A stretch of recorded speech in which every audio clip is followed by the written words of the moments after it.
Have you ever felt like the ground beneath your feet is, well, constantly shifting, especially when you think about business or technology or even just how we connect with each other? Oh, definitely. It feels like that sometimes. Yeah, it's not just you. The world is going through some really extraordinary changes, and honestly, keeping pace can feel like a full-time job. Okay, so let's unpack this a bit. Today's deep dive is all about understanding these huge transitions that seem to be happening faster and faster. It really does feel accelerated, doesn't it? It does. We're diving into a really insightful exploration. It's called The Changing Landscape, Navigating Transformation in Business, Society, and Leadership by George Bickerstaff. He's got this huge background, global leader across healthcare, tech, finance. Quite the perspective. Exactly. So our mission for you listening is basically to give you a shortcut. We want to help you understand this new terrain, pull out the most important nuggets so you can not just, survive, but really lead the way. And the source opens with this powerful quote. It's from Charles Darwin. "It is not the strongest of the species that survives, nor the most intelligent, but the one most responsive to change." Hmm. That really sets the stage. It really does. And this isn't just theory, right? This is about what you need to know practically to thrive, to adapt, and just make sense of the world as it keeps evolving around us. And what's really illuminating there is just how central that idea is, responsiveness to change. It's like the North Star for pretty much every challenge, every opportunity we'll talk about today. Right. It's about seeing these massive shifts, not as impossible hurdles, but really as signals. Signals for new ways of thinking, new approaches, and the source material, it covers so much ground. Shifting demographics, digital acceleration, climate change, cultural movements. It really hammers home that what worked yesterday probably won't work tomorrow. Adaptability is just paramount. That quote about responsiveness, it really hits home because it feels like every single day there's something new demanding our attention. And nowhere is that clearer than in the world of work. I mean, here's where it gets really interesting. Technology. It's just redefining everything. Everything. It's not science fiction now. AI, blockchain, that secure ledger tech, VR, automation. These are daily realities. We see it everywhere. Telemedicine is standard now. Completely normalized. Remote work, totally normalized. And the source makes this incredible point. It really grabbed me. Data is more valuable than oil. That almost feels wrong somehow, doesn't it? What's the thinking there? It's a fantastic point, and the source argues it really convincingly. What's insightful is that data's value, unlike oil, isn't just extracted once and done. Instead, it's constantly refined, analyzed, reused. It creates this almost exponential advantage for those who can ethically manage it. It flips the whole economic model, really, from scarcity to abundance, turning raw info into ongoing insight. That's a huge difference. That makes sense. Perpetual insight. Exactly. So organizations, they have to see technology as a core skill, not just, the IT department's job. The challenge isn't if you adopt these tools, but how. How do you do it with strategy, with vision? And the source is crystal clear. Adaptability is the single most critical leadership skill now. That's a big shift from traditional ideas focused on stability, right? That's a massive shift. But it's not just the tech side. The workforce itself, the people, are evolving just as profoundly. We have to adapt alongside the machines. We're seeing huge demographic shifts, generational expectations, completely different. Millennials, Gen Z, they're shaping the culture now. They want transparency, purpose, wellness, inclusion. It's way beyond just the paycheck. Totally beyond the paycheck. And this has fueled the rise of gig work, the flexible project stuff, remote-first teams are normal, and we're seeing more AI-assisted roles. It's literally changing what a career even looks like. Which raises this critical question for anyone leading a team. How do you actually navigate these new expectations? The source suggests pretty strongly that fostering trust, really embracing diversity, communicating with genuine empathy, these aren't soft skills anymore. They're business imperatives. Right, they're essential. Culture moves from just being an HR thing to being a core leadership job. And companies that don't get this, that cling to old models, they honestly risk becoming obsolete. So as you navigate your own career or maybe manage a team, how are these shifts, the tech, the generational changes, how are they hitting your daily reality? It's something we're thinking about because adapting here really defines success going forward. And these internal workforce changes, they lead perfectly into how leadership itself is being redefined. That old top-down command and control style. It's definitely fading. Oh, it's on its way out. Today's leaders, they need to be empathetic, transparent, collaborative, adaptable. Trust, as the source points out, It's earned through authenticity, through values-driven action, not just because you have the title. It's a complete flip of the old power dynamic. Yeah, and a key idea here is that the best leaders now are learners, not knowers. They're okay saying, I don't know. They're brave enough to change course when the data says so. That takes courage. It really does. Leadership isn't about being the smartest person in the room anymore. It's about creating the space for other people to contribute, to innovate, to thrive. It's fundamentally redefining influence and authority. Empowering your team is just paramount. And while leaders are wrestling with these internal team-level shifts, they're also dealing with this fascinating paradox globally. This tension between, globalization and localization. Ah, yes, that push and pull. Exactly. We're more connected than ever, right? Yeah. But at the same time, nationalism, local resilience, they're also on the rise. Global supply chains are under massive scrutiny. Geopolitics keeps shifting things. It feels like the world's shrinking and expanding all at once. And putting that in context, successful strategies now need this really delicate balance. Yeah. Global scale, yes, but also local sensitivity. Leaders have got to know exactly when to standardize and when to personalize. One size fits all is dead. Completely. Agility, cultural intelligence, they're absolutely essential now. Yeah. This demands leaders who can think globally but act locally, really understanding the nuances of different markets, different communities. So think about it. What kind of leadership do you respond to best?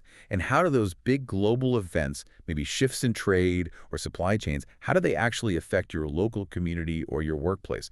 It's often way more connected than we first think. That's a powerful connection to make because those big external forces, they quickly become internal realities, don't they? They really do. And speaking of forces that dramatically shifted our perspective, the pandemic, it fundamentally changed how we view health. Suddenly, it was everyone's business. Absolutely everyone's. Public health is now tied directly to economic stability, workforce productivity, even national security.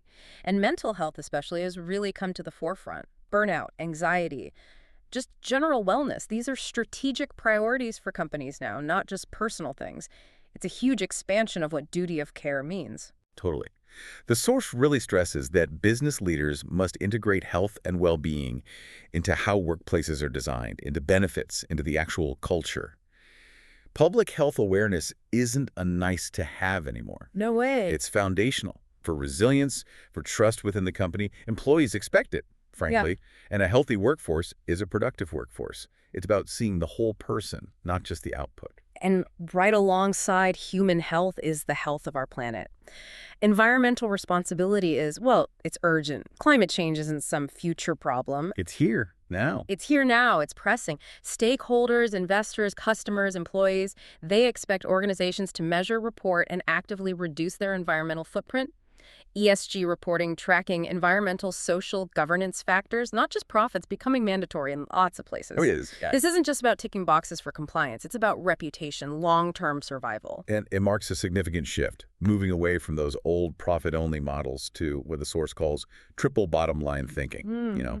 People, planet, and profit all together. Right. And it's crucial to hear the warning in the source. Greenwashing won't cut it. Just pretending. Stakeholders see right through it now. Authentic action is essential. Consumers, too, they're really driving this. They are absolutely in control. Today's consumers, they're informed, they're vocal, they're driven by their values. They really are. They pick brands that align with what they believe in. And they are not shy about using social media as a megaphone to call out hypocrisy. That's a huge point. Customer experience isn't just the product or service anymore. It includes how companies handle crises, how they treat their own employees, how they show up in their communities. The power has definitely shifted. The source gives this great example, how a company might face a huge social media backlash, not for a bad product, but because of an internal labor issue, and they have to respond fast, publicly, and in line with their stated values. That happens all the time now. Yeah, so think about it when you make a purchase. How much do a company's values actually weigh in? How do these big shifts influence your choices around your own well-being or sustainability?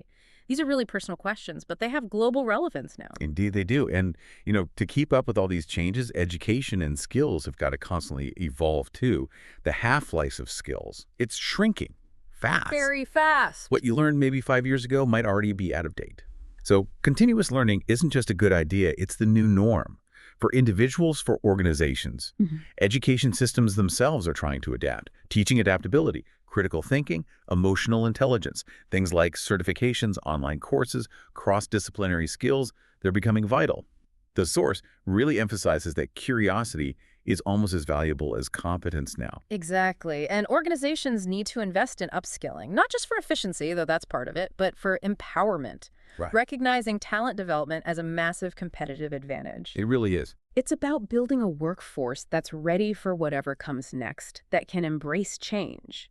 And a key part of that readiness is inclusion.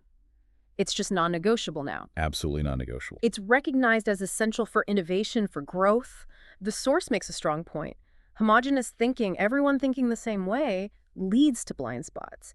Diverse teams, they lead to breakthroughs because they bring different perspectives, different ways to solve problems. And what's really powerful here is the clarification that inclusion isn't just about hiring diverse people. That's step one, maybe. Right, it's more than that. It's about creating environments where people feel seen, heard, respected. It's about fostering psychological safety, where people feel genuinely safe to speak up, to challenge things, to take risks without fear of being shut down or penalized.